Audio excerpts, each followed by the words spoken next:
नमस्कार, मैं अमित। इस वीडियो में बात करते हैं कि बिहार में जो सियासी परिस्थिति अब बदल गई है। एक तरफ महागठबंधन की सरकार बिहार में गिर गई है और अब एनडीए की सरकार बिहार में बनी है, जिसका नेतृत्व नीतीश कुमार कर रहे हैं।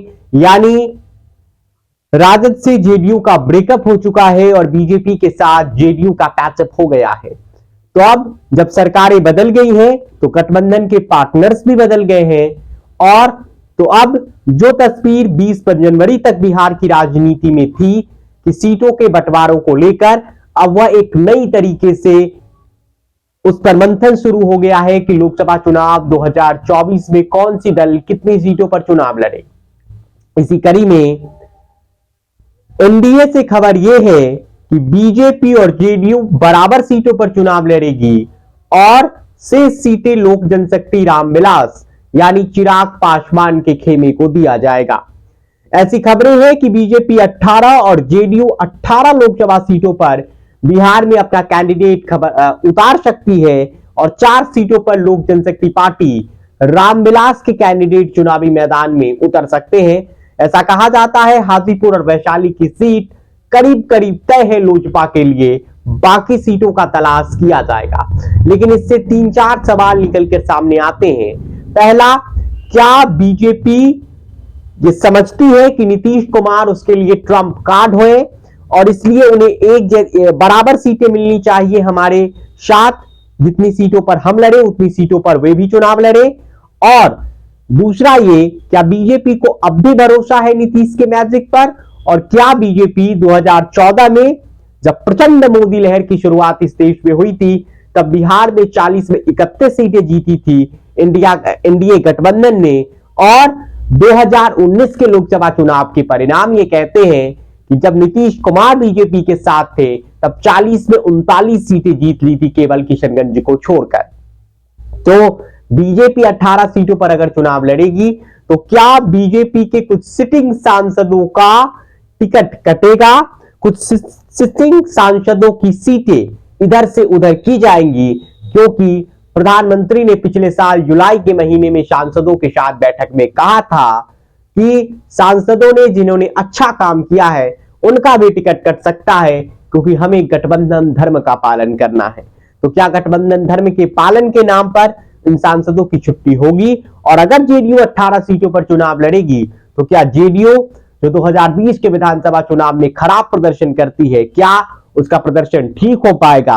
क्या 2019 को दोहरा पाएगी जेडीयू? ये भी सवाल है। और क्या वोटर्स के मन में अब भी नीतीश कुमार के प्रति उतनी ही स्नेह है, नीतीश कुमार के प्रति उतना ही आकर्षण है कि वोटर्स को रिझा पाएंगे नीतीश कुमार? और सवाल यह भी कि क्या चिराग पासवान केवल 4 सीटों पर मान जाएंगे, क्योंकि चिराग पासवान की शर्तें हैं 6 लोकसभा और 1 राज्यसभा से कम उन्हें कुछ भी कबूल नहीं है। और 3 और पार्टनर, पशुपति पारस केंद्रीय मंत्री, उनका क्या होगा? क्या जो 6 सीटों पर राज्यसभा के चुनाव होने हैं क्या उन्हें उसमें एडजस्टमेंट किया जाएगा? जीतन राम मांझी की हिंदुस्तानी आवाम मोर्चा का क्या होगा, जिसे 2 सीटें मिलनी है? अब खबर यह है कि जीतन राम मांझी और उपेंद्र कुशवाहा को नीतीश कुमार अपने कोटे से एडजस्ट करेंगे तो पारस खेमा को बीजेपी एडजस्ट करेगी। वैसे नई सरकार बनने के बाद जीतन राम मांझी से नीतीश कुमार की मुलाकात हो या फिर उपेंद्र कुशवाहा से नीतीश कुमार की मुलाकात हो, इसके मायने निकाले जाएंगे, क्योंकि हर मुलाकात कुछ कहती है और सियासत में हर मुलाकात के कुछ ना कुछ मायने होते हैं। तो क्या जेडीयू 18, बीजेपी 18 और लोक जनशक्ति रामविलास 4 सीटों पर चुनाव लड़ेगी? ये फॉर्मूला एक कमोबेश तैयार किया गया है एनडीए गठबंधन की तरफ से बिहार में। लेकिन सवाल यह है कि मांझी और कुशवाहा का क्या करेगी जेडीयू? क्या कम सीटों पर नीतीश कुमार उन्हें मना लेंगे? तो ये सीटें कौन कौन सी होगी? पशुपति पारस का क्या करेगी बीजेपी? चिराग पासवान और नीतीश कुमार की सियासी अदावत का क्या होगा? और पशुपति पारस का हाजीपुर सीट का दावा क्या होगा? क्योंकि चिराग पासवान ये सीट छोड़ने के मूड में नजर नहीं आ रहे हैं। ऐसे बहुत सारे सवाल हैं जिनके जवाब अभी आने बाकी है। ऐसी बहुत सारे परेशानियां हैं इस गठबंधन को, जिससे 2-4 होना होगा।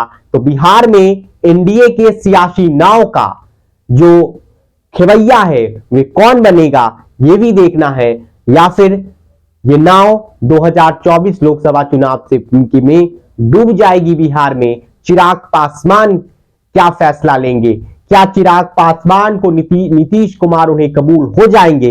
ये एक बड़ा सवाल है। वैसे एनडीए बिहार में अब कंफर्टेबल महसूस कर रही है, उसे ऐसा लगता है कि 2019 हम दोहरा लेंगे, क्योंकि नीतीश कुमार हमारे साथ है और नीतीश कुमार के पास एक वोट बैंक है और नीतीश कुमार के न्याय के विकास वाला मॉडल जन जन में लोकप्रिय है और पीएम मोदी का ब्रांड चेहरा है।